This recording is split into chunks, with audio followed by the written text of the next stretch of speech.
Ante el Pleno del Senado de la República, acudió a comparecer el titular de la Secretaría de Educación Pública, Aurelio Nuño Mayer, en el contexto del análisis de la glosa del cuarto informe de gobierno y como lo establece la Constitución, el funcionario rindió protesta de decir verdad. ¿Protesta usted decir verdad en la información que exponga a esta Asamblea y ante las preguntas y, en su caso, las réplicas que le formulen las señoras y los señores senadores? Sí, protesto. De no cumplir con el compromiso que asume ante la Asamblea, la Cámara de Senadores estará en posibilidad de iniciar los procedimientos a que haya lugar. Bueno, en su intervención, el titular de la Secretaría de Educación Pública, Aurelio Nuño Mayer, informó que la cobertura educativa es del 100% en primaria, casi del 100% en la secundaria y en educación media superior el 79%. En educación superior universitaria del 36%. Destacó también que se avanza en la implementación de la reforma educativa. Podamos crear programas de formación continua, pertinentes, acorde con las necesidades del maestro, de su realidad y de su aula, para que puedan tener un proceso de profesionalización y de mejora continua. Desde que iniciaron los procesos de evaluación en el país, se han evaluado, tanto por desempeño, por ingreso o por promoción al cargo, 770,000 maestros en todo el país. También el funcionario detalló que se han realizado 15 foros nacionales para debatir los nuevos modelos del sistema educativo nacional en los que han participado actores involucrados en el proceso educativo. Hoy tenemos la oportunidad de sentar las bases de un proyecto educativo profundo, coherente, justo, que le dé viabilidad a México en el siglo XXI, que le permita a los niños, a las niñas, a los jóvenes tener los conocimientos, las habilidades y las herramientas para ser exitosos en el siglo XXI. Bueno, al inicio de los posicionamientos de los grupos parlamentarios, el senador del Partido del Trabajo, Manuel Bartlett Díaz, lamentó que la reforma educativa se haya aprobado sin escuchar a todas las voces del magisterio mediante mecanismos de presión para implementarlo. Determinar la permanencia en el servicio magisterial a partir de los resultados de una evaluación estandarizada es un mecanismo represivo que no promueve la educación. La reforma manipula a un sindicato sometido al CENTE, manipula a un sindicato sometido para operar sobre el magisterio. El senador del Partido Verde Ecologista de México, Juan Gerardo Flores, sostuvo que garantizar el derecho a una educación de calidad es imprescindible para avanzar en las transformaciones que requiere el país, por lo que manifestó su respaldo a la implementativa de la reforma educativa. No es imposición de la OCDE, del Banco Mundial y demás demonios internacionales. La reforma educativa era una necesidad imperiosa para poder afrontar los retos del siglo XXI. Con esta serie de distorsiones se ha pretendido desacreditar los esfuerzos que no solo la Secretaría de Educación Pública ha venido realizando, sino el de aquellos que sí se han interesado legítimamente por la situación del sistema educativo.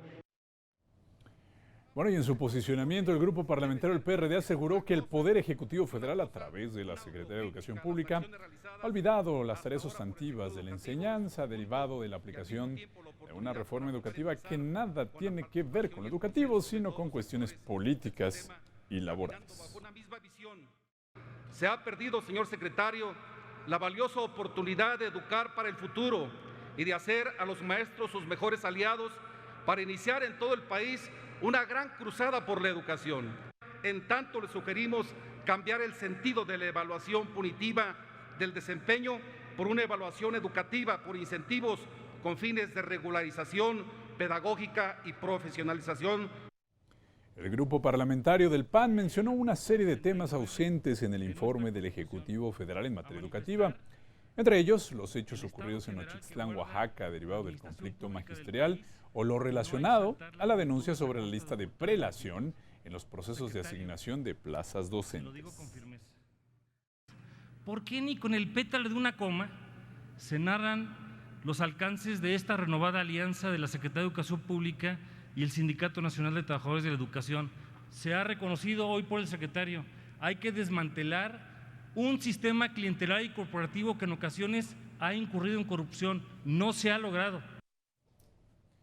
Bueno, el grupo parlamentario del PRI destacó que el sistema educativo está contribuyendo en la construcción de un país con mayores libertades, equidad y prosperidad, a la par de tener un compromiso con los 34 millones de alumnos y con el mejoramiento de la calidad de vida de los cerca de 2 millones de docentes.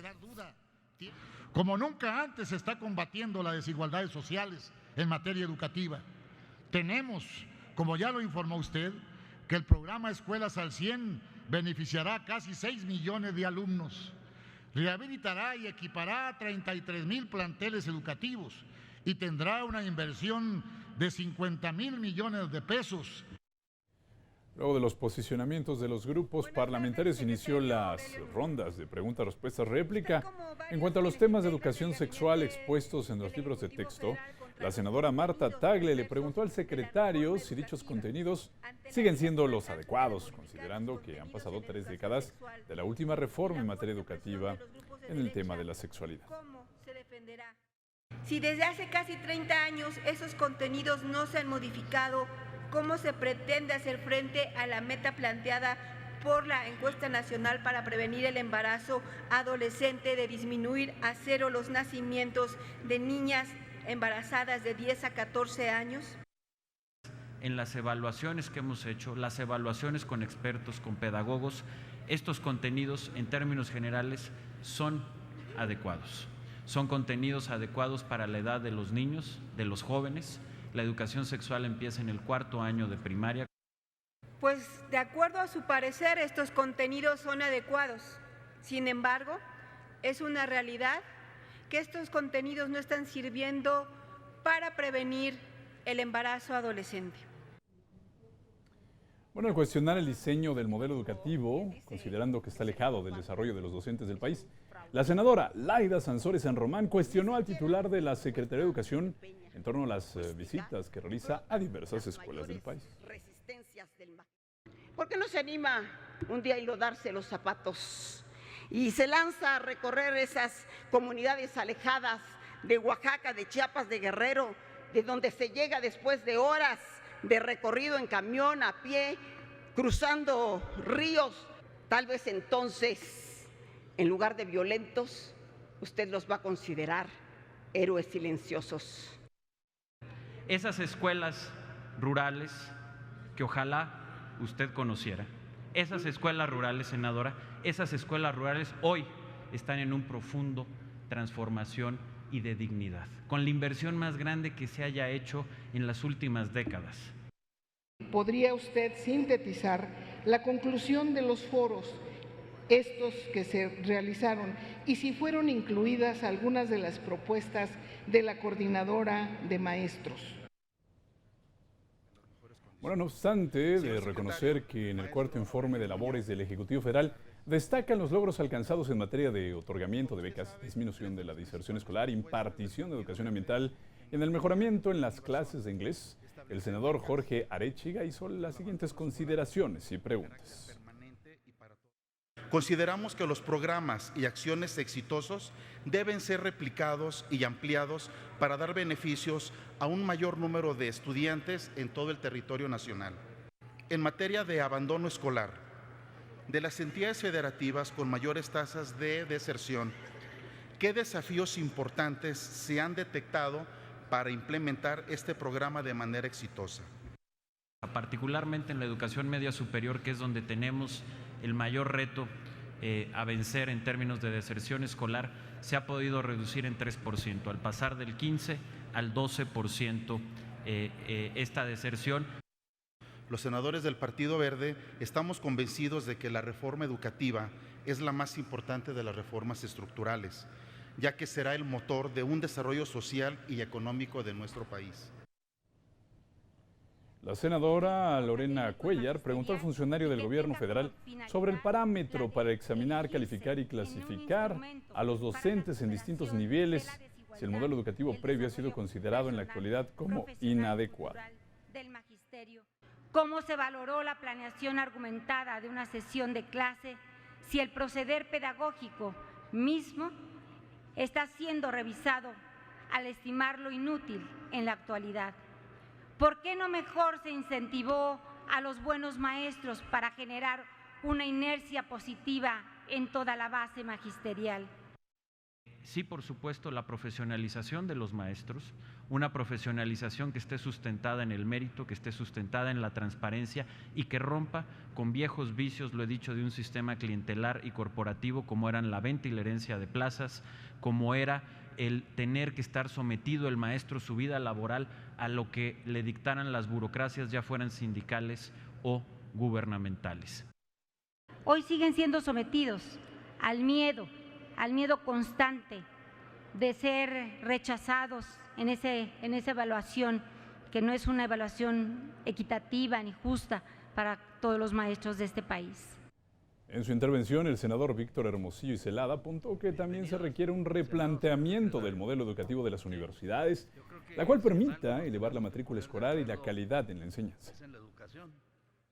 Tenemos que hacer una universidad tecnológica y científica para poder estar en el siglo XXI. Yo le pregunto, ¿cómo vamos a ampliar la cobertura en educación superior? ¿Cómo vamos a elevar la calidad? ¿Podremos tener más presupuesto en las universidades públicas? Otra cosa que está ahogando a las universidades públicas son las pensiones. Pero se requiere también de una mayor claridad sobre qué toca financiar a la federación, usted lo acaba de decir, qué le toca financiar a los estados y cómo esto se hace de una manera más equitativa y justa, y finalmente también qué compromisos asumen las universidades para que esos recursos estén aplicados de la mejor manera. Necesitamos impulsar la educación tanto privada como pública en educación superior y en las demás, pero sobre todo en educación superior, porque necesitamos, es la cúspide y es la terminación de la educación de las personas. Bueno, señalar que la reforma educativa responde a las necesidades de un mundo competitivo, el senador Ismael Hernández de Heraz destacó la importancia de colocar a la escuela en el centro de la comunidad, las familias, los docentes y las directivas de las escuelas. Con estas consideraciones formuló las siguientes preguntas al secretario de Educación Pública. ¿Qué acciones se están llevando a cabo o se tienen previstas para garantizar el acceso a una educación de calidad a las personas con discapacidad? ¿A qué estados o zonas del país se dará preferencia para impulsar el establecimiento de más escuelas de tiempo completo para el próximo ciclo escolar? Decirle, hoy se están atendiendo por diversas fórmulas prácticamente a 600,000 niños y niñas que tienen alguna discapacidad en el país. De estos, más o menos el 70% se atienden ya en las propias escuelas. Había 7,000 escuelas de tiempo completo. En un poco menos de 4 años hay 25,000 escuelas de tiempo completo. Que los tiempos por venir son para obtener más y mejores resultados. Seguiremos insistiendo para que esta reforma siga profundizando. Sabemos que toca intereses e inercias de muchos años.